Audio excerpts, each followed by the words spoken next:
नमस्कार साथियों, आप देख रहे हैं द जनहित और मैं हूं विनीत यादव। केंद्र सरकार इस वक्त महिलाओं पर विशेष तौर पे मेहरबान है, इसलिए कि नई वाली संसद के उद्घाटन के साथ साथ नई नई बातें जो है फैलने लगी हैं। लोग कह रहे हैं कि अब संसद में महिलाओं को 33% आरक्षण मिलेगा, लेकिन गौर करने की बात यह है कि जिन महिलाओं को सबसे ज़्यादा आरक्षण की ज़रूरत है उनको शायद नहीं मिलेगा। अटकलें लगाई जा रही हैं, कयास लगाए जा रहे हैं और इसका विरोध हो रहा है। हमारे साथ लॉटरनाम निषाद जी हैं, इनसे बात करेंगे और समझेंगे कि पूरा मामला क्या है। देखिए, लगभग 2.5 दशक का मामला हो गया कि महिला आरक्षण का मुद्दा जो है कि उछल करके आया और तमाम जो सामाजिक न्याय आधारित दल है इस बात के लिए जो है महिला आरक्षण बिल का विरोध करते रहे कि कोटा में कोटा की उनकी मांग थी। अगर कोटा में कोटा नहीं होगा तो निश्चित रूप से जो है हमारे ओबीसी, एससी, एसटी की महिलाएं तो 33% जो महिला आरक्षण है उससे जो है कि वंचित हो जाएंगी। और वहीं हमारे नेता कभी शरद यादव जी कहा करते थे, लालू प्रसाद यादव जी कहा करते थे कि वही जीन्स पैंट पहनने वाली और हिप्पी कट वाली जो है कि महिलाओं की वहाँ पर भरमार हो जाएगी। यानी कहने का ये मतलब था कि यहाँ वंचित वर्ग जो है जिनको आरक्षण और प्रतिनिधित्व मिलना चाहिए उस वर्ग का प्रतिनिधित्व पूरी तरह से जो है 33% जो है हड़प लिया जाएगा और वहाँ सामंती परिवार से जो संबंधित महिलाएं हैं उनका प्रतिनिधित्व बढ़ेगा। और यह मामला जो है कि कांग्रेस पार्टी की सरकार में राज्यसभा में पारित हो गया था, तो राज्यसभा में पारित होता है तो वह स्थिर रहता है। और भारतीय जनता पार्टी फिर जो है अपनी 2024 में जो उसकी नाव डूबती हुई दिखाई दे रही है, इंडिया गठबंधन बना है, तो भारतीय जनता पार्टी की छटपटाहट जो है कि तेज हुई है और वह किसी न किसी बहाने जो वास्तविक मुद्दे हैं, असली मुद्दे हैं, जो जनता से जुड़े हुए, ओबीसी, एससी, एसटी से जुड़े हुए, उन मुद्दों को दरकिनार करने के लिए और वहां से ध्यान हटाने के लिए यह महिला आरक्षण का मुद्दा जो है कि उछाले हैं। और सुनने में ये तो कहते हैं कि वास्तविक मुद्दे यही हैं। देखिए, असली मुद्दा मैं इसको नहीं मानता। जब वो असली मुद्दा अगर हो तो देश के प्रधानमंत्री अपने को पिछड़ी जाति का कहते हैं, बड़े बड़े दावे लोग करते हैं कि हम तो 29 ओबीसी का मंत्री केंद्र में बना दिया है, 12 एससी का बना दिया है, 4 एसटी का बना दिया है और देश का राष्ट्रपति हमने एससी को बनाया था, आज एसटी का बना दिया। तो इससे काम नहीं, इस तरह के मुखौटा तैयार करके जो है ओबीसी, एससी, एसटी के जो संवैधानिक अधिकार है उसको अगर हड़पने का प्रयास किया जाता है तो जो सामाजिक न्याय आधारित दल हैं, निश्चित रूप से चाहे वह राजद हो, चाहे जदयू हो, चाहे समाजवादी पार्टी हो, चाहे डीएमके हो, एआईडीएमके हो, आज पता लगा है कि अन्ना डीएमके जो भारतीय जनता पार्टी के गठबंधन की साझेदार रही है। और हमको लगता है कि कहीं महिला आरक्षण बिल मुद्दे को लेकर के ही अन्ना डीएमके जो है एनडीए, जो अली बाबा 40 चोरों का गिरोह है, नॉन डेमोक्रेटिक एलायंस है, उससे जो है कि गठबंधन तोड़ करके अलग हो गई है। मैं आपके चैनल से यह मांग करता हूं, जैसा कि माननीय नेताजी मुलायम सिंह यादव जी, शरद यादव जी, लालू प्रसाद यादव जी, तमाम जो हमारे बहुजन वर्ग के नेता जो बात करते थे कि हम महिला आरक्षण का विरोध नहीं करते हैं, लेकिन हमारा विरोध इस बात का है कि जब तक जो है कि महिला आरक्षण में कोटा नहीं दिया जाएगा तो हम इसका जो है कि विरोध करेंगे, इस बिल को पास नहीं होने देंगे। आप सामाजिक न्याय की बात कर रहे हैं, अनुप्रिया पटेल भी सामाजिक न्याय की बात करती हैं, वो तो एनडीए में है, क्या उनको इस बात की चिंता नहीं कि सामाजिक न्याय का क्या होगा फिर? अच्छा, ये बताइए कि जो परिवारवादी दल हैं, क्या आप बताइए ना कि अपना दल किसकी पार्टी है? हस्बैंड एंड वाइफ की पार्टी है। आप निषाद पार्टी को कहेंगे एनडीए का जो गठबंधन है, तो संजय निषाद एंड सन्स की प्राइवेट लिमिटेड लूट कंपनी है। उसी तरह से वो जो हमारे ढोंगी प्रकाश राजभर जी हैं तो उनकी पार्टी सुभाषपा भी तो जो है कि फादर एंड सन्स की जो है प्राइवेट लिमिटेड लूट कंपनी। इनको केवल अपने घर से मतलब है, परिवार से मतलब है, इनको सामाजिक न्याय से मतलब नहीं है। और न तो ये सामाजिक न्याय आधारित दल है। अगर ये सामाजिक न्याय आधारित दल रहते तो जिस तरह से भारतीय जनता पार्टी की सरकार में दावा करते हैं 27 मंत्री जो हैं ओबीसी के जो है उत्तर प्रदेश की सरकार में जोगी मंत्रिमंडल में है, 29 मंत्री जो है कि केंद्र सरकार में है, तो यह मुखौटे के रूप में केवल कार्य कर रहे हैं। हम तो निषाद बिरादरी के हैं, शिकार करने के लिए हम लोग बंसी में सिधरी चलवाए और केचुआ गोद करके, चपड़ी गोद करके बड़ी बड़ी मछलियों का शिकार कर लेते हैं। तो यह केवल एससी का, एसटी का, ओबीसी का मुखौटा तैयार करके यह भारतीय जनता पार्टी बहुत बड़ी जो है शिकारी आपके हिसाब से जो आप कह रहे हैं उसके हिसाब से तो आप वो ओबीसी का मुखौटा भी नहीं तैयार करना चाहते, एससी को तो चलो कुछ दे रहे हैं, ओबीसी के लिए देखिए इसमें पता लगा है, ये भारतीय जनता पार्टी का बहुत बड़ा राज है कि अलग अलग करके मारो, एक साथ मारोगे तो ये गोलबंद हो जाएंगे। इसलिए पता लगा है कि ये एससी को तो आरक्षण देने जा रहे हैं, और जो अनुसूचित जाति के लिए आरक्षित सीटें हैं उसी में जो है कि एससी की महिलाओं को आरक्षण देंगे, कोई अलग से नहीं देंगे। लेकिन ओबीसी को पूरी तरह दरकिनार किया है, और इसके पीछे यह है कि जो हमारे बहुजन वर्ग की जो इकाई है ओबीसी एससी एसटी, उस इकाई को कमजोर करने के लिए एससी को लालीपाप दिखा रहे हैं कि हम एससी की महिलाओं को आरक्षण देंगे, लेकिन ओबीसी का इस बिल में जिक्र नहीं किया गया है। तो भारतीय जनता पार्टी का मेन मकसद रहता है वोटों का बिखराव।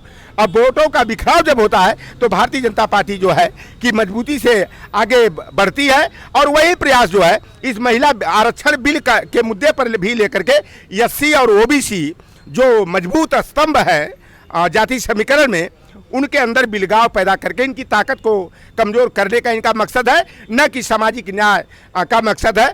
देखिए भारतीय जनता पार्टी सदैव आप जब ये बात कह रहे हैं तो प्रधानमंत्री जी खुद ओबीसी वर्ग से आते हैं और ओबीसी हैं साथ में, क्या उनको ओबीसी वर्ग की महिलाओं की चिंता नहीं है? देखिए अगर देश के प्रधानमंत्री जी जब प्रधानमंत्री पद के दावेदार घोषित किए गए, तो यह 11 नवंबर 2013 को माता अमृतानंदमयी का मठ है कोची केरला में, वहां पर गए थे माता जी का आशीर्वाद लेने के लिए। हमारे निषाद समाज की हैं वो, तो इन्होंने कहा था कि मैं तो पिछड़ी जाति का हूँ, राजनीति में बहुतों के लिए अछूत हूँ, लेकिन अगला 10 बरस जो है पिछड़ों और दलितों का होगा। ये मैं जानना चाहता हूं कि कांग्रेस पार्टी शरद यादव जी, लालू प्रसाद यादव जी, मुलायम सिंह यादव जी, रामविलास पासवान जी के दबाव को महसूस करते हुए जो 2011 का सेंसस हुआ था, तो वह सोशियो इको कास्ट सेंसस हुआ था, सामाजिक आर्थिक और जातिगत सर्वे हुआ था। लेकिन जो अपने को ओबीसी का बताते हैं, गरीब माँ का बेटा बताते हैं, आप फकीर बताते हैं, पिछड़ों का बहुत बड़ा स्तंभ बताते हैं, तो 30 अगस्त 2016 को जब जनगणना की रिपोर्ट उजागर करना हुआ, तो यह एससी की कर दिए, एसटी की कर दिए, धार्मिक अल्पसंख्यक मुस्लिम सिख ईसाई जैन बौद्ध पारसी यहूदी रेसलर की कर दिए, दिव्यांग और ट्रांसजेंडर की कर दिए। तो ओबीसी के आंकड़े क्यों नहीं घोषित किए गए? अब देख लीजिए, नित्यानंद राय हमारे यादव बिरादरी के हैं, गृह राज्य मंत्री हैं, सुप्रीम कोर्ट में हलफनामा दे दिया कि हम तकनीकी कारणों से ओबीसी की जनगणना नहीं करा सकते। अरे भाई, कछुआ घड़ियाल की करा सकते हो, मगरमच्छ की करा सकते हो, आप ये अंदर की करा सकते हो, ट्रांसजेंडर की करा सकते हो, दिव्यांग की, तो भाई मुस्लिम की करा सकते हो, ईसाई सिख जैन बौद्ध पारसी करा सकते हो, एससी एसटी की, तो आखिर में ओबीसी की ही जनगणना कराने में कौन सा टेक्निकल प्रॉब्लम खड़ा हो जा रहा है?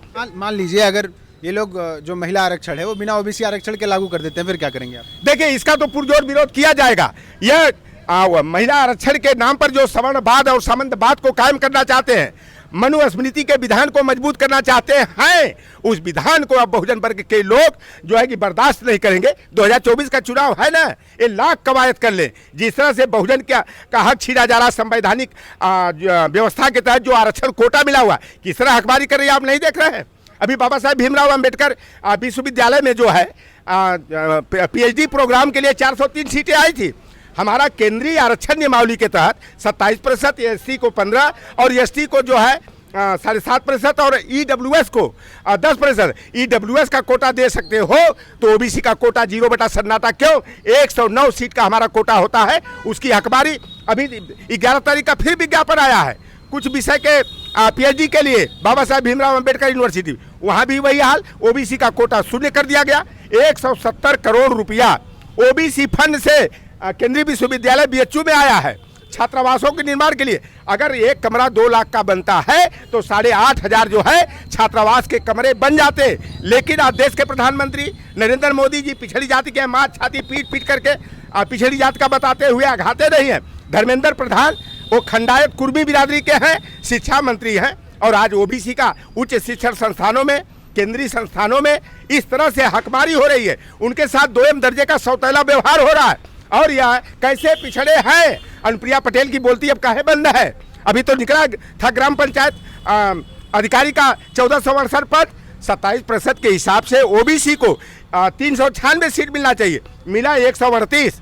268 सीटों की खुलेआम डकैती, यह बेईमानी हो रही है। आई टेस्टिंग का 157 पद आया, एससी को 143 सीटों की जगह 30 पद दिया गया, 13 की डकैती की गई। एससी को 33 सीट की जगह जो है उसको जो है 0/सन्नाटा कर दिया गया। तो इस तरह का 3 सीटें एसटी को मिलनी चाहिए, उसको 1 सीट देकर 2 सीटें हड़प ली गई। अभी फॉरेस्ट गार्ड का 693 सीटों की भर्ती आई है, ओबीसी को 13.99% कोटा मिला है, ईडब्ल्यूएस का 100%। यह किस तरह का बेईमानी है? Shri Ram college of commerce जो दिल्ली यूनिवर्सिटी से अटैच है, 24 जो है गेस्ट टीचर का, एसोसिएट प्रोफेसर का पद जो विज्ञापित हुआ है, ईडब्ल्यूएस के 10% के हिसाब से 2 सीट मिलनी चाहिए, उसको 24 में 12 दे दिया गया, और ओबीसी को 2 सीट, जबकि ओबीसी एससी एसटी को जो है 50% कोटा मिलना चाहिए, तो 12 सीटें मिलनी चाहिए। ये इस तरह की यह बेईमानी हो रही है। अभी उत्तर प्रदेश जूनियर असिस्टेंट के 3,800 कुछ पदों का विज्ञापन आया है। हमारे ओबीसी का जो है कोटा इसी तरह से उसमें केवल 15% दिया, 14% दिया गया है। दिल्ली पुलिस में जो भर्ती है, जो कि केंद्र सरकार के अधीन दिल्ली पुलिस होती है, गृह मंत्रालय के अंतर्गत और कार्मिक मंत्रालय के अंतर्गत आती है, हमारे 27% कोटे की जगह केवल 5.17% ओबीसी को कोटा दिया गया है। तो भारतीय जनता पार्टी में जो ओबीसी एससी के नेता हैं, वह भाजपा बहुत बड़ी शिकारी पार्टी है, और ओबीसी एससी के नेताओं को मुखौटा के रूप में आगे करके वह ओबीसी एससी वोटों पर डकैती डालने का काम करती है, उनको शिकार बनाने का काम करती है। भारतीय जनता पार्टी में जो भी ओबीसी एससी के नेता हैं, उनका जमीर मर चुका है। वह वर्गीय संवेदना से ओतप्रोत नहीं, बल्कि निजी स्वार्थ से प्रेरित होकर के अपने समाज का जो हक हिस्सा छीना जा रहा है, उस पर यह ताली बजाने का या अपनी जुबान पर ताला लगा करके गूंगा बहरा ये बन करके जो है केवल भारतीय जनता पार्टी जो आरएसएस संविधान की विरोधी है, लोकतंत्र की विरोधी है, सामाजिक न्याय की विरोधी है, उसके बखान करने में लगे रहते हैं।